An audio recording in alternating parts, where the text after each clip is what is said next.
पंजाब हुकूमत ने पीटीआई के एहतजाज के दौरान गिरफ्तारियों से मुताल्लिक खबरदार कर दिया। लंदन में सहाफियों से गैर रस्मी गुफ्तगू में वजीर आला पंजाब मरियम नवाज ने पीटीआई के एहतजाज की कॉल से मुताल्लिक वाज़ेह किया कि उनका काम ही एहतजाज करना है। अगर गलत काम करेंगे तो गिरफ्तारियां तो होंगी।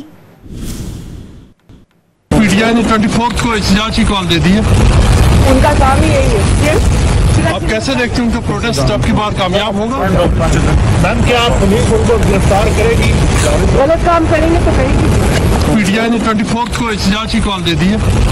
उनका काम ही यही है। आप कैसे देखते हैं उनका प्रोटेस्ट आपकी बार कामयाब होगा?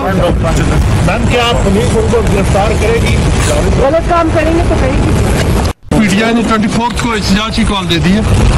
उनका काम ही यही है। आप कैसे देखते हैं उनका प्रोटेस्ट आपकी बार कामयाब होगा? मैम, क्या आप पुलिस उनको गिरफ्तार करेगी? गलत काम करेंगे तो करेगी।